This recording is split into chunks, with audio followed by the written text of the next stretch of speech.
ಹಾಸನ ಜಿಲ್ಲೆಯಲ್ಲಿ ಗಂಟೆ ಗಂಟೆಗೂ ಕೂಡ ಹೃದಯಾಘಾತ ಪ್ರಕರಣಗಳು ವರದಿಯಾಗ್ತಾ ಇದೆ.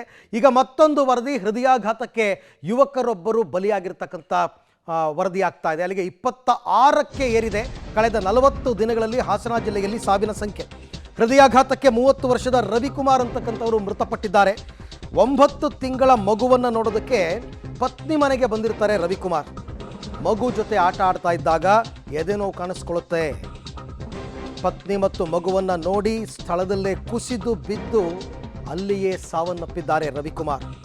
ಹಾಸನ ಜಿಲ್ಲೆ ಬೇಲೂರು ತಾಲೂಕಿನ ಐಗಶೆಟ್ಟಹಳ್ಳಿಯಲ್ಲಿ ಘಟನೆ ನಡೆದಿರೋದು. ಹಾಸನ ಜಿಲ್ಲೆಯಲ್ಲಿ 42 ದಿನಗಳಲ್ಲಿ 26ಕ್ಕೇರಿದೆ ಸಾವಿನ ಸಂಖ್ಯೆ. Very unusual. ನಿಜವಾಗ್ಲೂ ಯಾಕೆ ಹೀಗಾಗ್ತಾ ಇದೆ ಅಂತಕ್ಕಂಥದ್ದೇ ಅರ್ಥ ಆಗ್ತಿಲ್ಲ. ಹಾಸನ ಜಿಲ್ಲೆ ಅಂತಲೇ ಅಲ್ಲ, ಬೇರೆ ಕಡೆನೂ ವರದಿ ಆಗ್ತಿದೆ. ಬಟ್ ನಂಬರ್ ಆಫ್ ಡೆತ್ ಜಾಸ್ತಿ ಇರೋದು ಹಾಸನ ಜಿಲ್ಲೆಯಲ್ಲಿ. ನೋಡಿ, 42 ದಿವಸದಲ್ಲಿ 26 ಸಾವು. 26 ಸಾವು ಅಂದರೆ 26 ಕೂಡ ಹಾರ್ಟ್ ಅಟ್ಯಾಕಿಂದ ಮೃತಪಟ್ಟಿರೋದು. ಈಗ ಮತ್ತೊಂದು ವರದಿಯಾಗಿರ್ತಕ್ಕಂಥದ್ದು 30 ವರ್ಷದ ರವಿಕುಮಾರ್. ಫೋಟೋದಲ್ಲಿ ತಾವು ಗಮನಿಸ್ತಾ ಇದ್ದೀರಾ, ಇದೇ ವ್ಯಕ್ತಿ ಪಾಪ ತನ್ನ ಮಗುವನ್ನು ನೋಡೋದಕ್ಕೆ ಹೋಗಿ ಅಲ್ಲಿಯೇ ಕುಸಿದು ಬಿದ್ದು ಮೃತಪಟ್ಟಿದ್ದಾರೆ.